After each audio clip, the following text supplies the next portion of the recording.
Bonjour et bienvenue à votre émission d'actualité matapédienne bien branchée.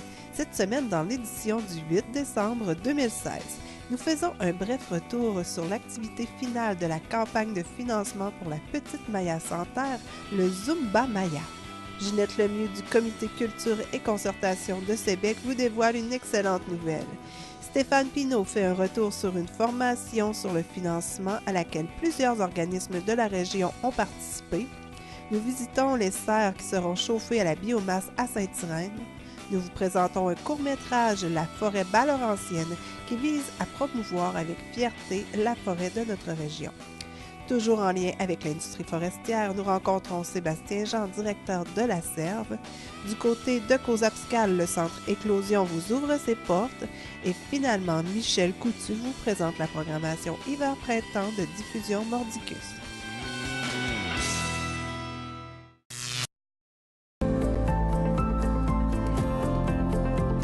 La vraie télé, c'est la télé communautaire, c'est la télé autonome, la télé libre, parce qu'elle n'est pas contrôlée par des géants, elle n'est pas contrôlée par de la publicité, elle n'est pas contrôlée par du gros argent, elle est contrôlée par vos intérêts.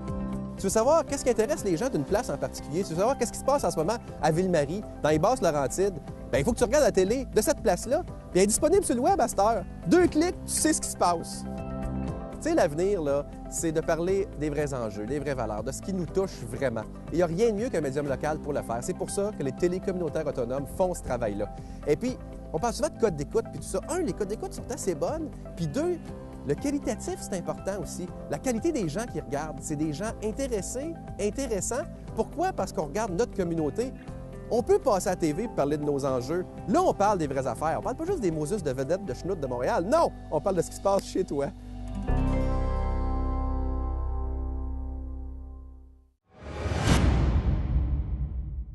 Nous commençons l'émission avec quelques images de la dernière activité qui a fait partie des nombreux élans de générosité de la campagne de financement pour Maya Santerre atteinte du syndrome de Joubert. Dans l'objectif initial d'amasser assez d'argent pour l'achat d'une chambre hyperbare, c'est finalement 40 075,25 $ qui ont été généreusement donnés, ce qui lui permettra en plus de faire 2 ans d'équithérapie. Maya vous dit merci. Le Comité Culture et Concertation de Sébec ne chôme pas et vous présente encore beaucoup d'activités. Ginette, pour la culture en général ici à Sébec, on sait que ça bouge beaucoup et les journées de la culture, justement, ça a été une belle ouverture pour tout le monde. Oui, les journées de la culture, ça a été une belle réussite. On avait monté un projet Culture en action avec l'entente de développement de la MRC culturelle. Alors, on avait 3 ateliers qui ont été donnés aux jeunes, un atelier en chant, un atelier en danse, puis un atelier en percussion africaine, le djembé. Alors, on a eu beaucoup d'inscriptions. Ça s'est tenu sur la journée du samedi. Et c'était vraiment là, une journée extraordinaire. Et lors du lancement de Pâquerette Bélan, qui a été fait à la fin octobre, les gens qui avaient suivi les ateliers ont pu donner des démonstrations à la population à ce moment-là, aux gens qui étaient venus pour... parce que dans notre projet, on avait une partie aussi, là, démonstration des apprentissages des jeunes. Et ils auront l'occasion aussi, lors du déjeuner de Noël à la Polyvalente, encore là, de pouvoir, pour certains, refaire des prestations, là, des choses qu'ils ont apprises lors de ces journées-là. C'était vraiment, là, le thème était la musique au niveau des journées de la culture. Alors, on a vraiment exploité le thème de la musique à cette occasion-là.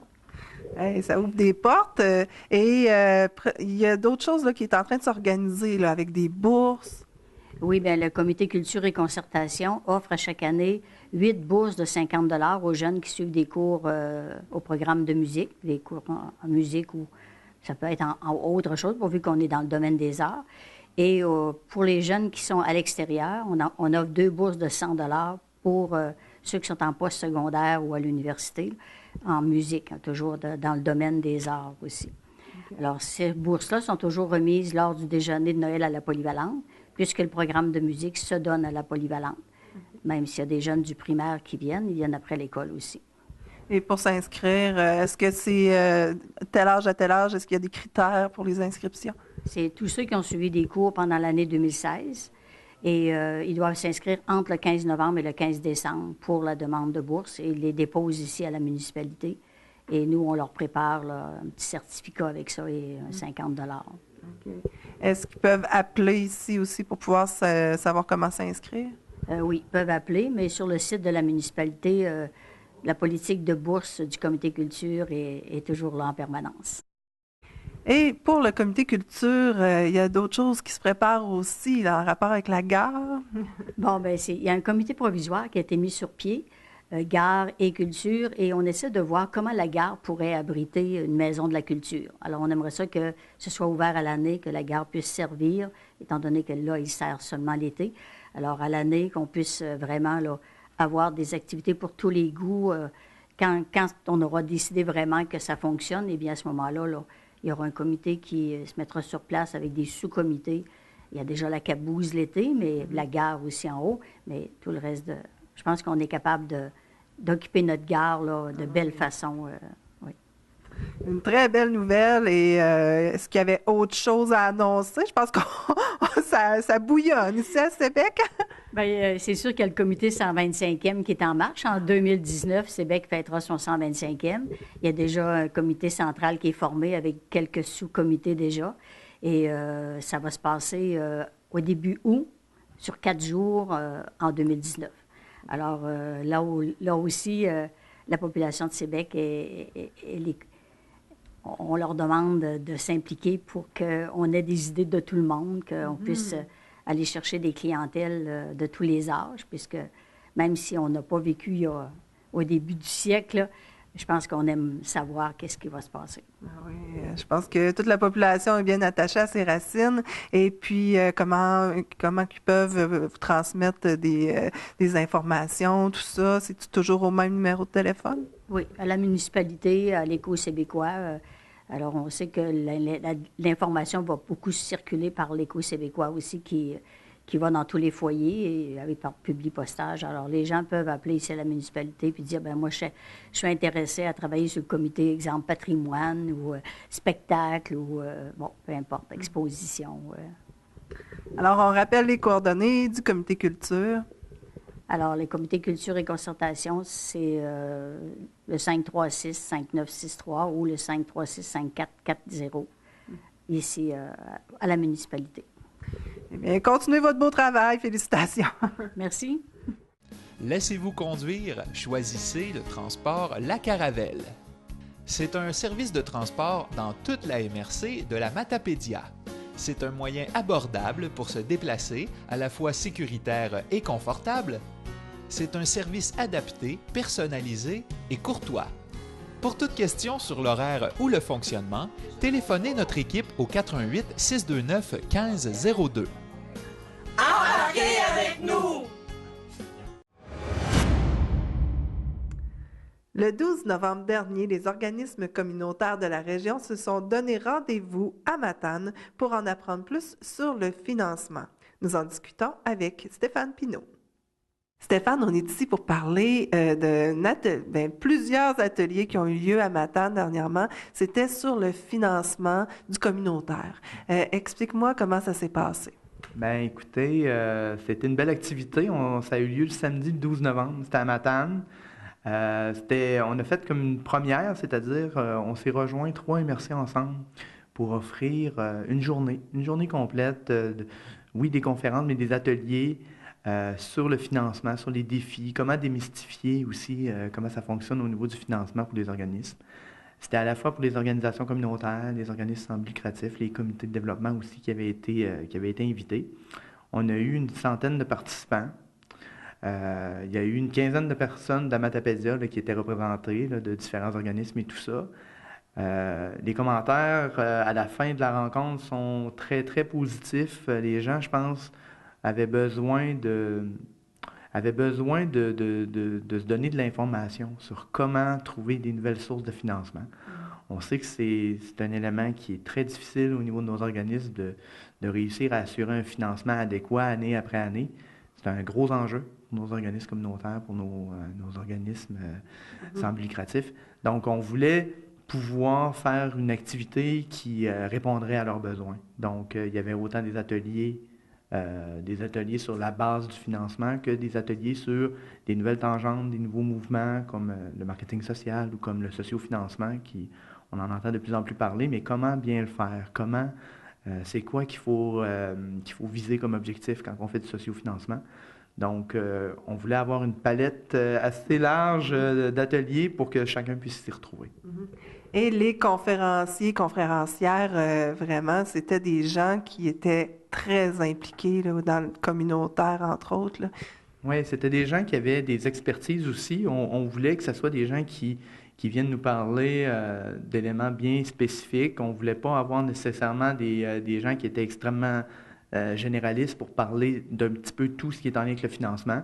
Donc, on avait 8 ateliers différents, puis on voulait s'assurer que il y avait par exemple les bases du financement. Lui, on le ferait à la fois en avant-midi et en après-midi parce qu'on savait que c'était un élément qui serait probablement couru par la majorité. Puis de fait, oui, c'est ça. Les deux groupes ont été complètement pleins pour ces 2 conférences-là. Mais on voulait aussi permettre aux gens là, de pouvoir explorer différentes facettes qui est en lien avec le financement. Puis on pense que ça a atteint ses objectifs. On n'a pas complètement terminé la recension au niveau des commentaires, sauf qu'on sait, pour avoir parlé avec plusieurs participants, que je pense que ça a été apprécié. De travailler avec Matane aussi, c'est une belle expérience. Oui, on a travaillé avec Matane puis avec Montjoly. Dans le fond, c'était les 3 MRC, là, les conseillers en développement au niveau des 3 MRC. Il y a des petits groupes qui se sont réunis avec les organisateurs communautaires aussi, les gens de la CDC, de la Matapédia aussi. Donc, on était un groupe de plusieurs partenaires. On a des enjeux qui sont les mêmes, on a des défis qui sont les mêmes dans la Métis, dans la Matapédia, dans la Matanie. On a tous des organismes communautaires qui font tout leur possible avec les moyens qu'ils ont.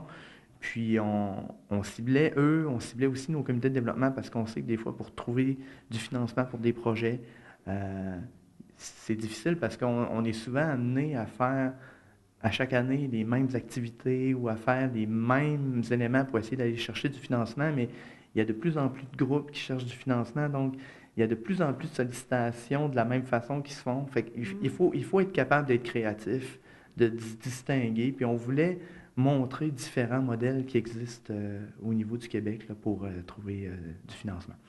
Donc, on a bon espoir qu'il y a eu des petites pistes qui ont été lancées là puis qui vont inspirer là, les différentes organisations pour trouver de nouveaux moyens. Même en tant qu'organisateur, qu'est-ce que tu as retenu, toi, plus particulièrement d'un atelier, par exemple? Moi, j'ai plus participé en après-midi à celui là, sur les bases du financement. Il y a la question avec les fondations là, qui a été amenée par France Thérault. Thérault. C'est tout un univers qu'on connaît peut-être moins, que plusieurs organismes connaissent moins. Pour avoir accès à ces fondations-là, il faut avoir un numéro d'organisme de bienfaisance. Mais c'est tout un monde qui s'ouvre à partir du moment où est-ce qu'on peut l'avoir. Il y a différentes fondations qui peuvent financer des montants quand même assez généreux par rapport à ça. Donc, c'est d'ouvrir cette lorgnière-là pour les gens, de dire, ben il y a peut-être cette opportunité-là qui peut se présenter, puis de vérifier, est-ce que moi, je peux avoir mon numéro d'organisme de bienfaisance? Ce n'est pas tous les organismes qui peuvent l'avoir, mais il y a peut-être quelque chose pour certains organismes qui, jusqu'à maintenant, étaient soit réticents à faire une demande ou n'étaient pas certains qu'ils pourraient le faire. Donc, ce que je retiens, il y a entre autres cet élément-là que je pense que plusieurs ont fait, OK, il y a peut-être des sous à aller chercher de ce côté-là, en autant que ça réponde, puis c'est ça, il y a beaucoup de recherches et de démarches à faire là, pour s'assurer qu'on puisse être admissible. Et pour que ce soit des fois de l'argent neuf qui arrive dans la vallée et non toujours le même argent qui circule, pour aller voir justement les diapos qu'il y avait ce jour-là, c'est possible d'aller le chercher? Oui, on peut aller directement sur le site de la MRC de Matane. Là, il y a les informations par rapport aux différentes conférences là, qui ont été données. Donc, on a les présentations des conférenciers qui sont disponibles. Vous allez avoir l'adresse là. L'adresse va être, on va vous l'envoyer. Dans le fond, ça permet de voir un peu les présentations, qu'est-ce qui a été dit là, pendant cette belle journée discussion. Je pense que ce qui a été apprécié aussi, c'est le réseautage au niveau des organismes, pendant les périodes de pause et tout ça, pendant l'heure du dîner, où est-ce que les gens qui vivent des situations similaires, des enjeux au niveau de le budget de fonctionnement des organismes, comme quoi qui est très limité puis qui permet difficilement d'atteindre toujours là, le mandat et la mission de l'organisation. Je pense que cet élément-là a permis d'échanger sur des pratiques. Il y avait d'ailleurs, on avait identifié dans le hall où est-ce que les gens se réunissaient là, pendant chaque pause, on avait mis là, des initiatives, là, une par MRC, qui avaient été des initiatives positives là, ou inspirantes là, pour trouver du financement. Donc, je pense que cette activité-là a permis justement aux gens de discuter de comment on peut faire du financement, mais comment on peut aussi être créatif, encore une fois, être inventif. Comment je peux améliorer quand j'ai des événements de financement, comment je peux les améliorer, puis si je fais pas tel élément au niveau de comment je fais au niveau de ma commandite événementielle, comment je peux m'améliorer là-dedans. Donc, je pense qu'il y avait plusieurs pistes là-dedans que les organismes pouvaient repartir et dire, moi, je peux façonner ça à mon image, puis je peux en tirer le meilleur profit par rapport à cette rencontre-là. Ouais. Alors, merci beaucoup et félicitations pour l'organisation. La TVC était présente et puis chapeau. Et puis, si on veut avoir plus d'informations, est-ce qu'on peut te contacter? Oui, vous pouvez me contacter directement à la MRC de la Matapédia. Puis, comme je vous dis, n'hésitez pas là, aussi là, à aller consulter le site de la MRC de la Matanie là, pour le compte-rendu là, des présentations. C'est disponible en ligne. Merci. Bonne journée. Le site Internet de la TVC Vallée de la Matapédia est désormais accessible sur vos téléphones intelligents, vos tablettes et votre ordinateur portable, où que vous soyez, à l'heure que vous le souhaitez. Visitez le www.tvcmatapedia.com pour accéder au magazine Bien branché, au Conseil de ville d'Amqui et à toutes nos émissions spéciales. Suivez-nous sur Facebook et YouTube pour voir ce qui se passe chez vous. Nous sommes présentement à Saint-Irène où nous visitons les serres à biomasse qui ont été érigées pour pouvoir faire grandir les vignes de Carpenteri. Nous sommes présentement dans l'une des 5 serres qui ont été érigées ici à Saint-Irène. Dites-moi l'origine du projet, d'où ça part, le partenariat avec M. Carpenteri? OK. Nous autres, on était déjà en communication avec le groupe Innovante de Matane pour redémarrer l'ancienne usine de carton qu'il y avait à Matane, pour vendre, nous autres, nos écorces enfouies qu'on a ici sur le terrain de l'Alliance Nemtaillé. Suite à la faillite de l'Innovante, on a entendu parler des contacts via Matane que M. Carpenteri serait intéressé à acheter de l'énergie, à s'installer à des endroits où l'énergie serait moins chère. J'ai eu un premier contact avec M. Carpenteri, il a expliqué le projet potentiel. Il a embarqué là-dedans à 100 000 $. Fait que c'est comme ça un peu que ça a démarré. Ensuite, on a tout monté le projet de façon à pouvoir aller chercher le financement, l'implantation, les appels d'offres, ainsi de suite, là, pour réaliser ce beau projet-là. On va reparler tantôt de quelle façon la municipalité s'est impliquée, mais il y a eu beaucoup de gens aussi qui ont travaillé autour de ce projet-là, des travailleurs, pour pouvoir monter les serres. Oui, on a travaillé, c'est un projet de 279 000 à l'origine, dollars. Ça fait qu'on a travaillé principalement avec des gens locaux. Dans les 279 000, il y a 75 000 $ qui est les serres, qui viennent de Serre-Arnois. Ça veut dire qu'à partir de la différence, 219 moins 115, il y a 204 000 qui est réalisé par les entrepreneurs locaux. On a travaillé avec Martin Alain de Sébec, on a travaillé avec Technopieux d'Ine Bellavance pour l'installation des serres. On travaille avec le groupe Claude Garon de l'électricité Garon et Frères. On a travaillé principalement avec tout le monde de la région pour réaliser ce beau projet-là. Déjà, on voit l'efficacité seulement du soleil. On imagine qu'avec la biomasse en plus, ça va vraiment être efficace. Oui, les serres, c'est prévu qu'on va avoir un chauffage à la biomasse forestière. Présentement, on n'est pas chauffé parce que l'hiver, vous avez vu les plans, moi, d'installer seulement qu'au printemps. Fait qu'on a décidé d'attendre un peu de façon à pouvoir peut-être aller chercher une subvention supplémentaire qui viendrait du bureau BAIA, le ministère des Ressources naturelles, qui devrait sortir au printemps. Fait que M. Carpenteri va installer ses plans seulement qu'au mois d'avril, puis nous autres, on va installer la chaufferie à l'été. La différence de coût, tout à l'heure, vous parliez de la différence de coût qu'il y a entre l'électricité, le mazout, le propane. Si on prend un exemple, la biomasse forestière, énergie brute, l'énergie seulement, je ne parle pas de remboursement de la dette ni des opérations. L'énergie à 80$ la tonne humide, ça revient environ à 2,5 cents le kilowattheure. Tandis que l'électricité, on le sait tous, ici dans la région, on va payer sûrement un 8 à 9 cents le kilowattheure. Puis le mazout, avec mazout, mettons, à 80 cents le litre, ça revient aux alentours de 8 à 9 cents le kilowattheure. Ça fait que vous voyez la différence qu'il y a, le 2,5 à la 8,9 ou du 8,5. Ça sert aussi à payer l'opération, à payer les installations, mais un coup, c'est payé.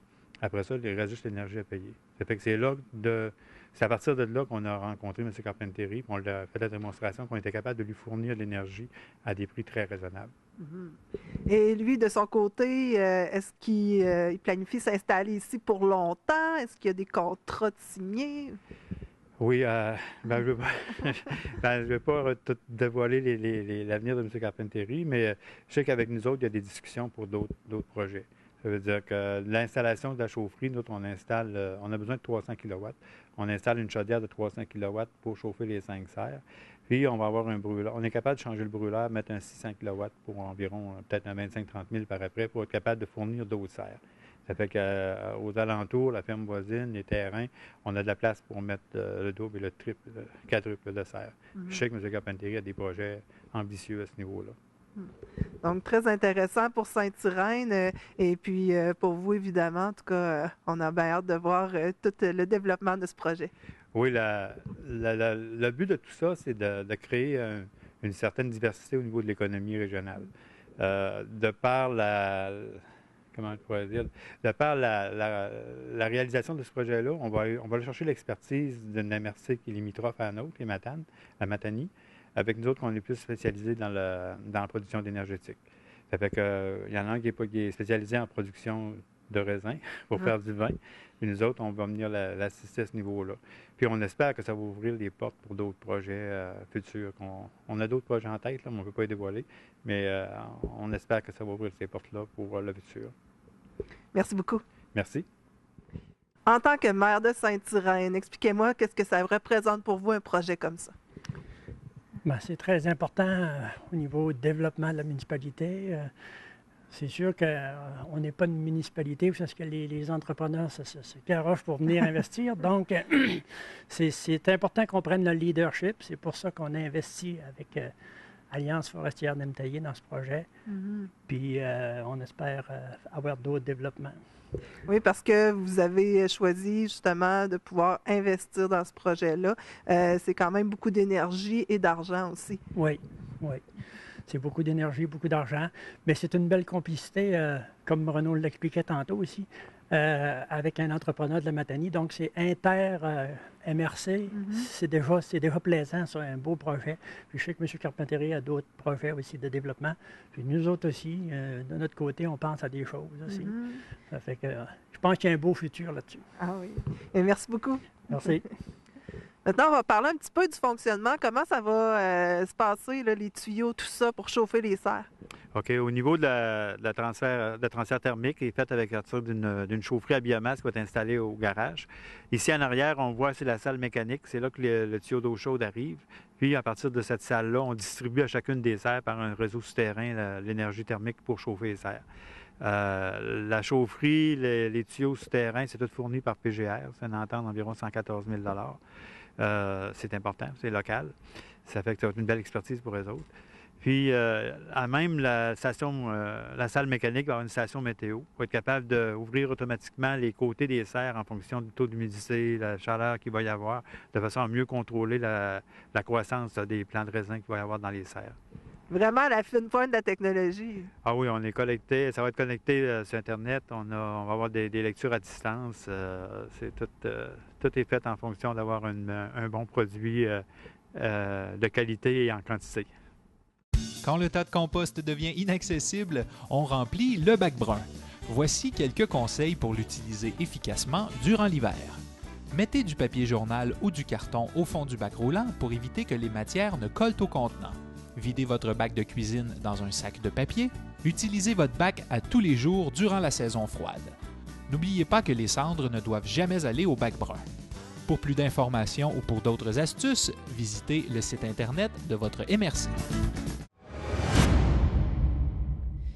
Fidèle à sa mission éducative, l'Association forestière Bas-Laurentienne vous présente son court-métrage « La forêt Bas-Laurentienne » qui vise à promouvoir avec fierté la forêt de notre région. Ce court-métrage se veut un hommage à la forêt du Bas-Saint-Laurent, de même qu'aux gens qui l'habitent et qu'elle inspire. Je suis venu au monde dans une famille de forestiers, on peut dire ça comme ça, parce que mon père, à l'âge de 17 ans, il a acheté une première terre à bois. Ce qui nous a transmis, surtout au niveau de la gestion, c'est ça, quand on achetait une terre à bois, c'est qu'on la conservait, puis on faisait des travaux, puis après ça, on l'aménageait pour qu'elle soit toujours productive.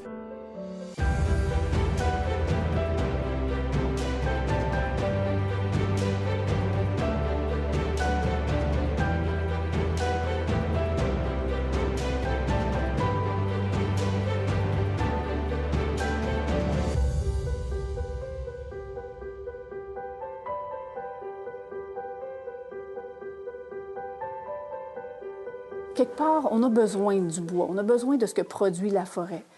Maintenant, on veut essayer de minimiser notre impact sur la forêt.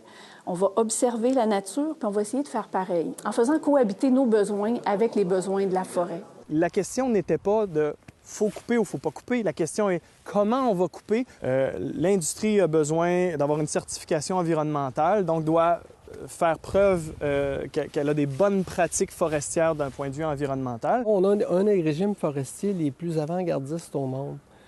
Puis ce régime forestier-là, qu'est-ce qu'il met de l'avant? Il met la biodiversité de l'avant, la concertation, il met la préservation des écosystèmes forestiers, le développement durable.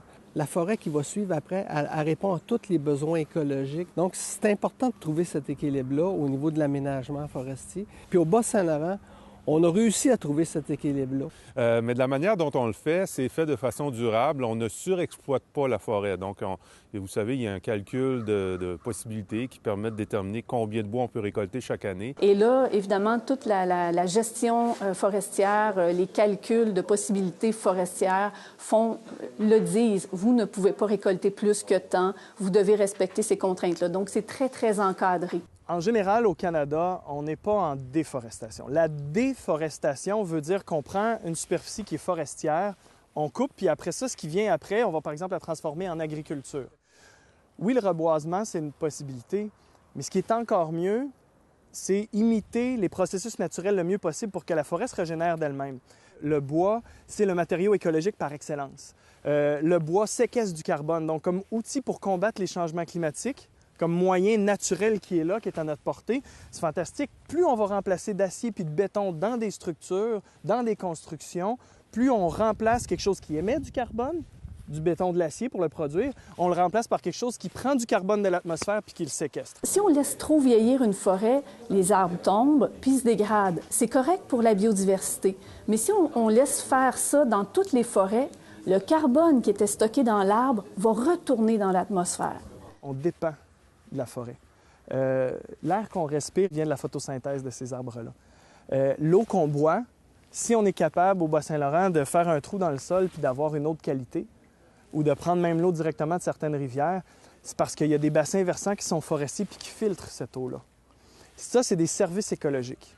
Puis ce qu'il faut comprendre, c'est qu'on dépend de ces écosystèmes-là, puis si on n'en prend pas soin, c'est notre bien-être à nous qui est compromis.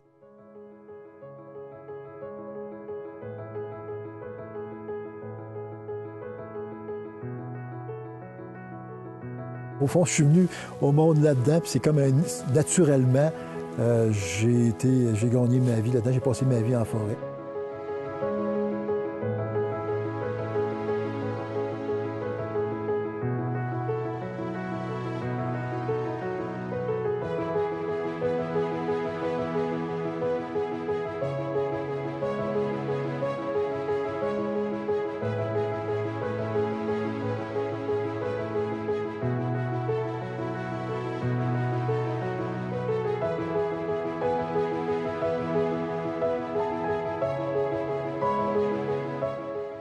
C'est pas un travail pour moi. Je pense que c'est ça. Tout le temps que j'ai passé en forêt, là, j'ai gagné ma vie en forêt, ça n'a jamais été un travail comme tel, parce que ça faisait partie de moi-même. Puis quand j'y allais, là, j'ai jamais été de reculon. Donc je m'occupe de la forêt, mais je m'occupe surtout des gens qui vivent de la forêt. C'est ça qui est important, parce que c'est pas juste un paysage, les arbres. Il y a des gens qui habitent la forêt, il y a des gens qui vivent de la forêt. Puis il faut s'en occuper, parce que je pense que s'il y a des gens qui peuvent les comprendre, je pense que c'est moi, parce que ça fait longtemps que je les côtoie, depuis que je suis comme ça, que je côtoie ces gens-là. Le secteur forestier, c'est vraiment le fer de lance de l'économie au niveau du Bas-Saint-Laurent. Notamment, on occupe 42 des emplois manufacturiers. C'est des emplois dans la première transformation, donc toutes nos usines de première transformation, on parle d'environ 2000 emplois. Au niveau du secteur de la deuxième, troisième transformation, on parle de 2500 emplois, plus d'une centaine d'entreprises. Et on a tout le secteur aussi de l'aménagement, de la récolte, qui est environ 2000 emplois. On trouve sur notre territoire des papetières importantes, on trouve une usine de panneaux d'envergure, plusieurs entreprises de sciage de résineux. On a des entreprises de sciage de bois dur, même une charbonnerie. Donc, c'est toute une pléiade de secteurs manufacturiers qui permettent de mettre en valeur l'ensemble des produits. On trouve que c'est tout près d'1 milliard de retombées économiques, l'industrie forestière régionale, dont 750 millions qui sont dans la région. Donc, vous comprendrez qu'avec un PIB qui est à peu près de 5 milliards, c'est presque 20 de l'économie régionale qui touche de près ou de loin l'industrie forestière et à la transformation des bois. Comme on produit autour de 20-25 millions de livres de sirop d'érable par année, qu'on est la deuxième région de production, ça a un impact majeur dans le Bas-Saint-Laurent. Donc, ça a une importance. Et comme on est les leaders mondiaux de l'érable et qu'on veut le demeurer, dans le Bas-Saint-Laurent, on travaille fort pour développer notre ressource, la conserver, puis en même temps la faire jardiner avec les industriels. 55 c'est de la forêt publique, 45 de la forêt privée. Ce qui fait qu'il y a un sentiment de proximité, il y a une occupation vraiment dynamique du territoire. Au niveau de la première, deuxième transformation, on est quand même une région qui a pris beaucoup d'ampleur dans les dernières années. La deuxième transformation s'est beaucoup développée, donc on fait beaucoup plus avec nos produits que ce qu'on pouvait faire à l'époque. Donc, il y a beaucoup d'innovation également au niveau de l'aménagement forestier. On a une pépinière à Saint-Modeste qui est une des plus avancées mondialement au niveau de l'embryogenèse somatique. On a des centres de recherche qui nous permettent également d'innover. Je pense au Sorex dans la Matapédia. Donc, à ce niveau-là, je vous dirais qu'au niveau des pratiques forestières également, on fait des pratiques forestières qui sont plus proches de la nature. On est maintenant certifié. Il y a une certification environnementale de nos pratiques forestières, de l'ensemble des industriels qui récoltent du bois en forêt publique. Donc, à ce niveau-là également, on est innovateur dans le sens où on est souvent des chefs de file. Moi, je pense que c'est d'amener toutes les conditions, les meilleures conditions possibles pour que les gens puissent continuer à travailler en forêt dans le Bas-Saint-Laurent puis partout en province. Là.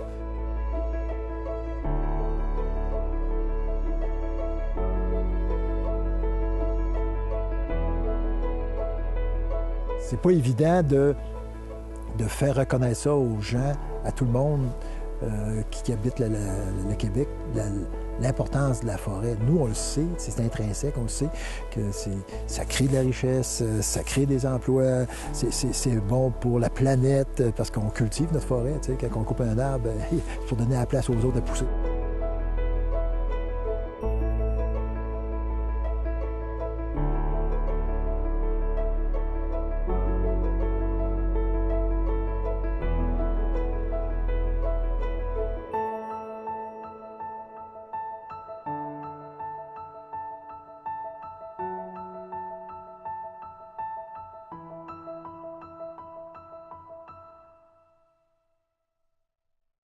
La forêt, elle a déjà contribué à garder des villages ouverts, donc par des populations qui ont reconnu que la forêt était une de leurs ressources et qui voulaient en vivre.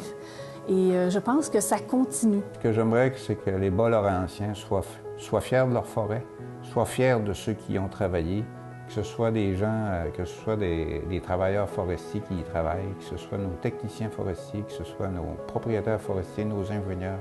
Je suis fier de travailler, d'être parmi les acteurs qui font que la forêt est aussi bien développée qu'elle a sa place comme ça au Bas-Saint. Bien, c'est une passion, hein? On dit tout le temps que les ostréiculteurs au printemps, là, c'est du sirop d'érable qui nous coule dans les veines. Je les connais toutes, mes érables, hein? Je les connais toutes. Puis là, je faisais des fers, j'ai dit à un moment donné, je les serre, puis je leur dis bonne saison. Puis, J'ai été élevé dans la forêt. Mon père était un forestier, mon grand-père était un forestier. Notre façon d'être, notre façon de parler, on est fondamentalement des gens de forêt. On prend plaisir à la transformer, à la récolter, à l'aménager. Moi, je pense que les gens de la région devraient être fiers de leur forêt et de leurs forestiers et de l'activité que ça génère. Je pense que le Bas-Saint-Laurent se démarque au niveau de la production de bois comme région. Il y a quelqu'un qui disait, la forêt, c'est ça ton bureau? Fait que oui, j'ai décidé que mon bureau, c'était la forêt. C'est un milieu d'épanouissement, la forêt. C'est un milieu de vie. On est dedans. On s'en rend pas compte parce qu'on est peut-être dans une ville, mais autour, c'est la forêt. On est en forêt tout le temps. Dans le Bas-Saint-Laurent, c'est comme ça. Fait que pour moi, la forêt, ça a toujours eu une place très spéciale. Puis quand on regarde ce qui se fait ici, qu'est-ce qu'on a comme type de forêt, qu'est-ce qu'on fait comme aménagement, qu'est-ce qu'on a comme relation entre gens qui utilisent la forêt, bien, moi, ça me touche beaucoup. Pour moi, c'est un choix. C'est un choix du cœur.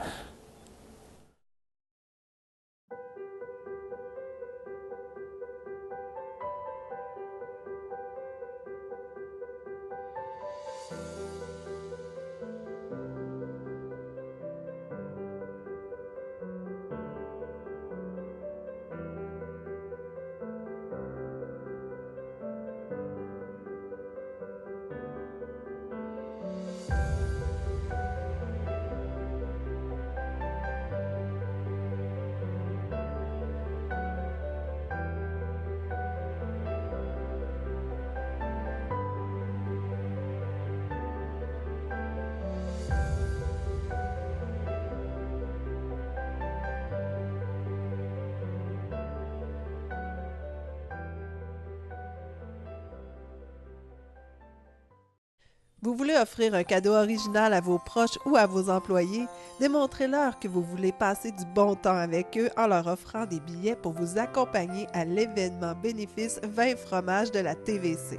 Ces passeports pour des rires à volonté et 4 services de bons vins et fromages sont offerts à 55 $ avant le 22 décembre et 60 $ passé cette date. Nos productions vidéo exclusives réservées uniquement pour cette soirée sont inspirées des films, émissions et vidéos cultes du Québec. Des figures matapédiennes bien connues du milieu feront revivre des personnages marquants qui ont habité votre petit écran année après année, comme s'ils faisaient partie de votre famille. Nous avons vraiment hâte de vivre cette ultime soirée avec vous. Réservez vos billets au 88 629 4503. Nous rencontrons maintenant M. Sébastien Jean, directeur de la Société d'exploitation de ressources de la vallée, un joueur important de l'industrie du bois dans la Matapédia. Sébastien, on est ici pour parler du bois d'œuvre parce que c'est vraiment un enjeu ces temps-ci. Puis on sait qu'il y a M. David Lametti qui est venu nous rendre visite justement pour pouvoir prendre le pouls dans la Matapédia. Vous étiez là. Explique-moi comment ça s'est passé. Bien, pour nous, premièrement, l'intérêt d'être là, c'est effectivement de connaître la position du gouvernement canadien face à une éventuelle crise du bois d'œuvre. Nous, comme société d'aménagement, c'est sûr que notre intérêt était de représenter nos producteurs privés qui ont du bois à mettre en marché, du bois d'œuvre à mettre en marché. Donc, on voulait savoir un peu le plan de match, le positionnement de nos élus sur ce dossier-là. Donc, c'était pour ça qu'on était présent à cette rencontre-là de la semaine dernière. Et finalement, quel en était le compte-rendu? Bien, on n'a pas appris grand-chose de nouveau de ce qu'on ne connaissait pas. On sait que nos élus tiennent ce dossier-là en importance, donc ça nous rassure. Mais en termes de développement, de nouvelles informations, on n'en a pas appris plus. On sait des derniers jours que finalement, l'industrie américaine du bois a décidé de officiellement faire sa plainte. Donc, c'était l'élément déclencheur qui éventuellement allait nous amener dans une crise. On attend du développement là-dessus, mais l'élément déclencheur a eu lieu la semaine dernière. Donc, les suites là, sont à venir. Et pour la serve, dans vos activités, en quoi ça peut vous toucher ici? Bien, le bois d'œuvre, effectivement, c'est pour nous autres, on représente des propriétaires privés. Donc, près de 1000 actionnaires sont membres de la Serve, sont actionnaires de la Serve. Donc, c'est des propriétaires privés qui aménagent leur lot, qui investissent en reboisement, qui investissent en aménagement. Et le bois d'œuvre, donc la récolte, est un peu la cerise sur le sundae, la fin du processus. Donc, le fait qu'une éventuelle crise sur le marché américain, qui est notre principal acheteur, c'est sûr que c'est une nouvelle qui peut faire paniquer. On attend toujours du développement, mais nous, comme représentants de nos propriétaires, on va essayer de trouver effectivement des alternatives possibles, mais éventuellement, le marché américain reste notre principal marché, donc on devra vivre avec ça, effectivement. Parce que vous ne pouvez pas vraiment vous tourner vers d'autres pays, là, ça serait vraiment compliqué. Bien, le marché du bois d'œuvre est très lié à... Le prix du transport est un élément important dans le prix de revient du coût. Du coût de production. Donc, c'est sûr que d'autres marchés sont peut-être envisageables, mais à première vue, difficiles, dû au transport. Principalement, le coût de l'énergie pour envoyer un mètre cube de bois est très dispendieux. Donc, il faudrait un marché très, très, très intéressant pour que ça soit rentable pour le producteur. Et pour faire la transformation ici, c'est pas encore envisageable non plus? Bien, il se fait de la transformation ici, qu'on pense à Cédrico, qu'on pense au groupe Lebel, c'est de la première transformation qui se fait. C'est intéressant, mais ça prend des acheteurs. Donc, le marché américain, même pour le produit de transformation, est un marché très intéressant parce qu'il y a du monde. Ça prend une grosse masse, un gros volume de production, ça prend des maisons en construction, ça prend une industrie en construction. Donc, le marché américain, même pour le produit transformé, demeure intéressant. Donc, éventuellement, plus on en transforme en région, plus il y a de l'intérêt parce qu'on va chercher une plus grosse part du marché sur les produits, mais éventuellement, le marché américain reste quand même un marché pertinent, là. Est-ce que vous devez envisager des mises à pied ici, par exemple, pour pouvoir pallier au manque, justement? Non, pas du tout, on n'en est pas là, pas du tout. Pour la prochaine saison, on va opérer de la même façon. Effectivement, ça va avoir un impact sur les données financières de l'entreprise, mais on mesurera ces impacts-là, mais il n'y a pas de mise à pied qui est pour nous, là, pour l'instant, c'est pas envisageable. Merci beaucoup, M. Jean. Merci à vous. Pour montrer l'efficacité de ces bénévoles, l'Opération Nez Rouge leur a préparé un parcours surprise. Trouvez d'abord votre client. Début trentaine, blanc, porte des lunettes.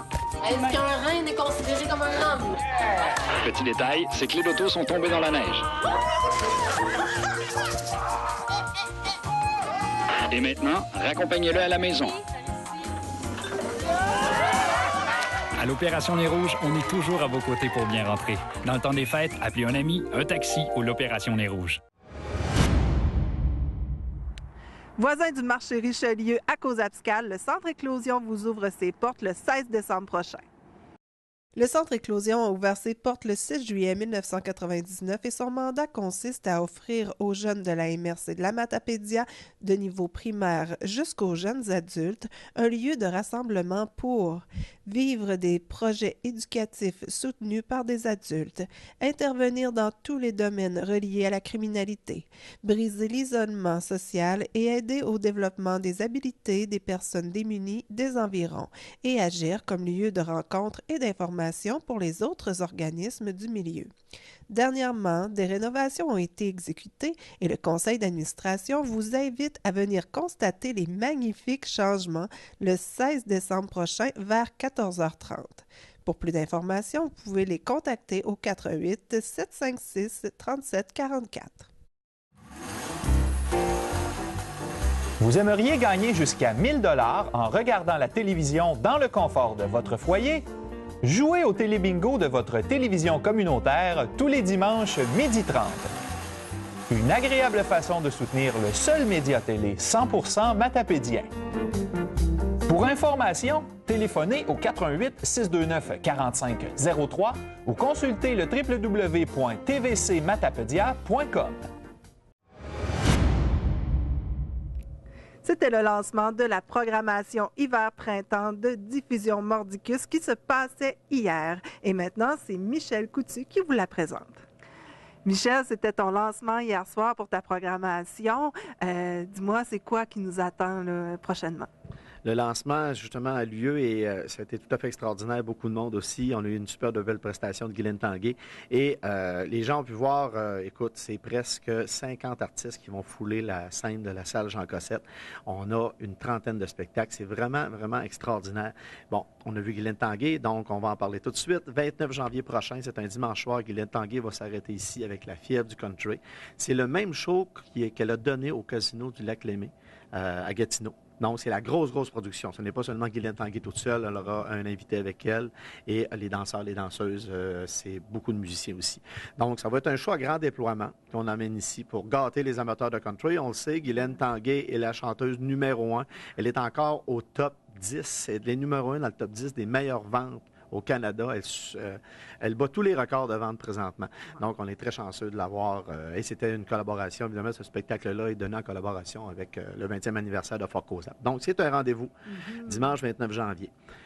On se transporte ensuite en février. Là, on a les deux frères qui reviennent en supplémentaire. Et écoute, là, on a, ça c'est des belles surprises aussi, c'est vraiment le fun, parce que les billets, entre autres, pour le 1er février, il en reste à peu près, je vous dirais, peut-être 80. Et on doit faire une deuxième supplémentaire. Une troisième? Oui, c'est ça. Oui, exactement. Un troisième spectacle. Et là, on fait une deuxième supplémentaire le 4 février. Et là, pourquoi on a fait ça? Bien, en fin de compte, c'est que pour permettre aux gens, ceux qui viennent tout juste de recevoir la programmation, hiver-printemps, il n'y avait pas beaucoup de billets disponibles pour le 1er février. Donc, on a décidé, en collaboration avec la production des deux frères, d'annoncer une nouvelle supplémentaire. On était vraiment chanceux de l'avoir très proche et de l'avoir un samedi soir en plus. Ah oui. Donc, moi, je vous dirais dépêchez-vous parce que la dernière fois, ça a pris une demi-journée, il ne restait plus de billets du tout. Mais ça va peut-être être la dernière fois. Oui, peut-être. Oui, parce que là, évidemment, ils sortent un nouvel album probablement en 2017-2018. Donc, est-ce que l'album va être aussi bon? On ne le sait pas. Donc, on va tout prendre pour cette fois-là. Ensuite de ça, on va parler du théâtre. 10 février, on aura, le nom c'est de Gélina à Mouawa, en passant par Tremblay. Okay. C'est assez simple. On va revisiter les meilleures pièces de théâtre. Petit Coq, Les Belles-Sœurs. Oui. Mon Dieu... j'en ai pas énormément en tête parce qu'il y en a beaucoup. Écoutez, on va visiter une dizaine de pièces de théâtre. Ce sont des tableaux et c'est 4 comédiens assez incroyables qui vont être là. Donc, moi, je vous dis, allez voir la programmation, vous allez voir le nom des comédiens et c'est une pièce de théâtre qui est très attendue. Elle a une grosse tournée au Québec et beaucoup de décors. Ça va vraiment être des beaux textes. Ça va être vraiment un beau cadeau à se faire pour la littérature québécoise et à la Michel Tremblay. Ça va vraiment être le fun. Pour les nostalgiques. Là. Exactement. Ça va être le 10 février. Saint-Valentin, bon, un petit peu plus tard que la Saint-Valentin, 18 février, on va faire un petit retour dans le temps parce qu'on sait que cette année, on fête les 35 ans de diffusion. Pas de diffusion Mordicus, il faut être précis parce que c'était le codec. Et en 1900, j'ai même retrouvé, vous allez voir dans le dépliant que vous avez eu, le circulaire que vous avez eu via le Publisac, il y a des petits souvenirs, des petits encarts qu'on a mis dans le dépliant. Et vous allez pouvoir voir, entre autres, il y a des dates et il y a les premières années du codec, entre autres. J'ai retrouvé les premiers procès-verbaux écrits à la main en 77. Oh. J'ai mis la main là-dessus. Et en 83, le nom a été... On a vraiment eu la charte. Et ensuite de ça, dernièrement, on a changé pour Diffusion Mordicus. Donc, on a plein de souvenirs. Et là, on va retourner dans le temps le 18 février avec Tam et Soise. C'est un hommage à Simon and Garfunkel et Cat Stevens. Ils font ça le comble un peu partout. Je pense que dans le coin d'Anglican à Lévis, ils doivent être le 20e supplémentaire. C'est tout le temps à guichet fermé. Donc, on va faire un petit retour avec Tammy Toise, ce show-là. Ça va vraiment être extraordinaire. Donc, sortez vos pantalons en pattes d'éléphant. Puis, Et ensuite de ça, on va y aller maintenant. Musique classique, évidemment. Là, c'est le fun parce qu'on va accueillir un jeune de Cause Abscale, Jean-Sébastien Blais, avec le trio Adlib. C'est hautbois, contrebasse et piano. Donc, c'est 3 jeunes qui viennent du Québec, qui étudient à l'Université Laval. Maintenant, ils nous ont formé vraiment un petit trio comme ça, spécialement pour nous. Ils vont venir faire ça. Donc, on fait la place aux jeunes matapédiens. Et entre les branches, je peux peut-être vous dire qu'on va peut-être avoir un petit clin d'œil aussi du camp musical. Qui, en première partie, ça va vraiment être le fun d'avoir ces gens-là. Oui. Donc, on va retourner en théâtre. Maintenant, on change de mois le 23 mars prochain. Et là, je regarde mes feuilles parce que c'est tout frais. Même si ça fait une grosse année qu'on travaille dessus, je ne les sais pas encore par cœur. 23 mars, on va voir Le long voyage de Pierre Guibé. Et là, c'est une série qu'on appelle la série Émotion. Tout comme Adlib, dont je viens de vous parler, c'est la série Émotion. C'est une nouvelle série de spectacles où les gens vont vraiment faire des découvertes, vraiment vivre une expérience, une émotion. Donc, on l'a appelé de cette façon-là. Le long voyage de Guibé, c'est deux gars qui racontent leur voyage et musiciens là-dedans. C'est très, très, très beaucoup de textes. C'est vraiment une... Il y a Christian Ziam qui est là-dedans et qui est un gars qu'on a vu, entre autres, dans son premier spectacle, 1h30 sans arrêt, un texte d'un bout à l'autre. C'est vraiment incroyable. Et là, ça va être une belle pièce pour ceux qui l'ont vu la dernière fois. Donc, c'est une nouvelle production à voir et c'est un théâtre présenté par Les Voyagements. Un humour, le premier humour de la saison, Guillaume Wagner, Trop humain. Humour cinglant, humour punch. C'est un style à la Mac Ward un peu. Il a fait Salcombe et c'est son nouveau spectacle, évidemment. Donc, dépêchez-vous. Vous le connaissez, même si je vous en parlerai énormément. Achetez vos billets rapidement, c'est tout ce que je peux vous dire. Parce que déjà, hier, les membres ont fait une razzia dans la billetterie. Ensuite, on a toujours la série Émotion qui va revenir. Cette fois-ci, c'est le samedi de Pâques, le 15 avril, avec Busty and the Bass. Ça, c'est 9 musiciens qui viennent de l'Université McGill à Montréal et qui ont fait un jam un soir ensemble et ils ont parti un groupe formidable. Busty and the Bass, c'est un mélange de rap, de jazz, écoutez, des cuivres, à peu près de n'importe quoi dans ce show-là. Ça va être aussi une première parce qu'on va faire un parterre dansant. Les gens vont pouvoir acheter leurs billets et pouvoir danser aussi parce qu'on va enlever les 60 bancs en avant et les gens vont pouvoir être debout. Pour voir ce spectacle-là, ça va être assez extraordinaire. Allez voir ça, Busty and the Bass. Moi, c'est un de mes coups de cœur. On les a vus à Québec et je retourne les voir justement à Québec avant qu'ils fassent leur show avant Noël. C'est vraiment un cadeau, je me paie moi aussi. C'est un coup de cœur. Donc, ça va être à surveiller. Et on le fait le 15 avril, un samedi soir à Pâques, pour permettre aux étudiants justement d'être là. Cégep, université et tout le monde. Donc, ça va être une belle série Émotion. Patrice Michaud va nous revenir dans le mois d'avril aussi. Ça va être le 23 avril, c'est un dimanche soir. Nouveau spectacle, nouvel album. Est-ce que j'ai besoin de vous en dire plus? Hein? C'est Patrice Michaud. On a juste hâte de savourer. Oui, moi aussi. Mariana Mazza s'en vient avec Femme ta gueule. Femme ta gueule. Et ça va être le 27 avril, le jeudi 27 avril. Est-ce que c'est bien ça? Oui, exactement. Jeudi 27 avril, salle Jean Cossette, ça va être un show qui va être avec guichet fermé assez rapidement. Déjà, il y a beaucoup de billets qui sont partis avec les membres. Donc, si vous écoutez l'émission présentement, là, demain matin à 9h, à 8h, soyez au Select Hotel pour acheter vos billets directement. On va être là pour vous recevoir. C'est des beaux cadeaux de Noël. Veux pas, l'humour, ça se vend bien. Donc, Mariana Mazza, ça fait presque un an que c'est signé ce contrat-là. Elle fait du bien. Elle fait du bien. C'est un humour assez cru, non recommandé aux jeunes enfants. Donc, vous pouvez laisser les 12 ans et moins à la maison. Et le reste, ils peuvent le voir sur YouTube. Donc, amenez-le dans la salle. Pourquoi pas? Le show du 35e anniversaire. Ça va être une grosse production. C'est une grosse production. On a négocié fort pour l'avoir à la salle Jean Cossette, modifié un petit peu le devis technique et tout ça. C'est un show qui a tourné au Capitole de Québec. C'est le American Story Show avec Rick Hughes. On a Marc-André Fortin aussi et on a une Kim Richardson qui va être là aussi. Donc, c'est le band complet, le décor complet. C'est la musique d'Amérique. On va vraiment faire un retour en arrière dans les bons succès du Journey. On va aller toucher, mon Dieu, à du Janis Joplin. Ça va être incroyable. Regardez juste le vidéo promo qu'on a mis sur la page Facebook. Vous allez voir ça aussi, là. Moi, j'avais été invité à aller voir ce spectacle-là au Capitole par la production pour ils voulaient nous montrer, écoutez, qu'est-ce que ça a l'air. Et c'est Louis Morissette qui produit ce spectacle-là avec Mac Gauthier. Donc, Mac Gauthier qu'on a vu à Musique Plus souvent.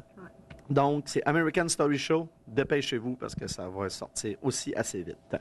Ensuite, on va accueillir des jeunes. On fait la place cette année à de la nouveauté, quelque chose de hors contexte un petit peu, OK? Quelque chose de plus marginal aussi. C'est un spectacle qui s'appelle Brume, qui est présenté par Gueuse, Alice, qui est d'Albertville, qui fait de la musique. Et c'est un spectacle, on va accueillir entre autres des membres qui font un petit peu d'impro musical. On va aussi avoir un artiste qui va exposer. Et tout va se passer dans le backstage, en arrière-scène, dans la salle Jean Cossette. Ça va être très noir, ça va être très marginal, ça va être très improvisé, ça va être assez extraordinaire. On a décidé d'ouvrir la scène à ces jeunes-là qui m'ont proposé finalement, ça serait le fun de faire un spectacle. Nous, on y était d'emblée, c'est notre mission justement de développer des artistes. Donc, on a mis à la disposition la technique, toute la publicité, tout ça. Donc, manquez pas ça, Brume, ça va avoir lieu le samedi 13 mai en espace scène, en backstage. On va vraiment être dans le backstage. Marginal, c'est le cas de le dire. Oui, c'est ça, exactement, exactement. Donc, ils ont leur place et on va leur en donner. Je pense que ça ne sera pas la première fois aussi qu'on va le faire. Ça ne sera pas la seule fois, je veux dire, qu'on va le faire. C'est assez extraordinaire. On fait ça vite, les finissants de l'École de l'humour qui s'en viennent, 14 finissants. Pas besoin de présentation. Ça va se faire le 18 mai, le jeudi 18 mai à la salle Jean-Cossette aussi. Donc, c'est la QVIL 2017 qui vont se présenter. 14 humoristes sur scène pour presque pas cher. Ça va être bien le fun. Et il y a notre Simon Leblanc, petit gars de Saint-Anne-des-Monts, qui revient avec son tout court, son spectacle. Il a fait salle comble au CEMEC la dernière fois. Supplémentaire, il reste à peu près 200 billets sur 433. Ça a sorti terriblement vite. Ça fait un petit bout que c'est en vente. Il y a vraiment des bonnes critiques. Ah oui, très bonnes critiques. Il fracasse des records partout, 25 mai prochain. Donc, c'est à voir aussi. C'est un jeudi soir. On va terminer en parlant de la programmation jeunesse. On a, pendant la semaine de relâche, au mois de mars, les jeunes vont être capables de voir des belles productions, entre autres Atchoum, Les Mains dans la Gravelle. Il y a Attelage au Circus et Bill Bestiole. Et on a aussi un beau petit spectacle pour les mamans et les bébés. Table à langer, micro-ondes pour chauffer les biberons, lumière tamisée pour l'allaitement. Et c'est une fille qui raconte justement son histoire. Ça s'appelle Accoucher de rire. Donc, ça va être assez extraordinaire. C'est un petit peu la programmation, le topo que je vous fais de la programmation assez rapidement. Le meilleur moyen, c'est d'aller voir sur le site Internet, diffusionmordicus.ca, sur le Facebook, aller au Select Hotel, acheter vos billets et donner la culture, donner un billet de spectacle en cadeau à quelqu'un ou une entreprise qui achète pour ses employés. Ils vont en parler toute l'année parce que vous allez assister à ce spectacle-là avec vos employés, avec vos enfants, avec vos amis, avec ton chum, ta blonde, peu importe. Et ils vont toujours s'en souvenir. Le rire qu'ils vont avoir vécu, le bon spectacle émotif qu'ils vont avoir vu, le théâtre qu'ils vont avoir vu, ils vont vous en parler toute l'année. Donc, c'est un cadeau gagnant. Et on sait que sans culture, on n'est pas grand-chose. Et pour devenir membre, comment on fait donc? Bien, c'est simple. Si vous n'avez pas encore votre carte de membre, demain, au Select Hotel, vous pouvez acheter ça. C'est 30 $. Et quand vous l'avez, il y a beaucoup de monde qui ont acheté au guichet hier leur carte de membre parce que ça leur permet d'acheter leur billet avant tout le monde. Donc, vous avez les meilleures places. Vous avez aussi des prix sur certains spectacles. Et il y a des surprises aussi durant l'année. Vous recevez l'infolette. Vous êtes informé avant tout le monde de ce qui va se passer. Donc, c'est important et ça soutient votre diffuseur aussi. L'an passé, on a augmenté de 50 % notre membership. Donc, c'est assez intéressant. Donc, procurez-vous cette carte de membre. Et on travaille aussi sur autre chose au niveau d'un autre style de carte de membre aussi pour 2017-2018. Donc, ça promet. Donc, c'est beaucoup de spectacles. Comme je vous disais, 20-25 spectacles dans l'année et une cinquantaine d'artistes qui vont être sur scène. Diffusion Mordicus est là pour vous en mettre plein les yeux, plein les oreilles. Et cette année, c'est 35 ans d'émotion. C'est 35 ans qui vont être le fun. Là. Ce n'est pas un rendez-vous, c'est des rendez-vous. Merci beaucoup, Michel. Merci. C'est ce qui conclut l'émission pour cette semaine. Avant de terminer, si vous voulez vous mettre dans l'ambiance des fêtes, eh bien, je vous invite à écouter le banquet de Noël 2015 du Centre chrétien d'Amqui. Il sera diffusé sur nos ondes vendredi 9 décembre à 10h30, samedi 10 décembre à 12h30 et 15h30, dimanche 11 décembre à 15h et 19h30, lundi 12 décembre à 10h et mardi 13 décembre à 13h30. Sur ce, je vous souhaite une excellente semaine, la meilleure des chances au Télébingo ce dimanche à 12h30 et c'est 500 $ pour la carte pleine. Informatique Bar-Est assure l'entretien du parc informatique de votre TVC. Informatique Bar-Est offre un service informatique résidentiel, commercial et industriel.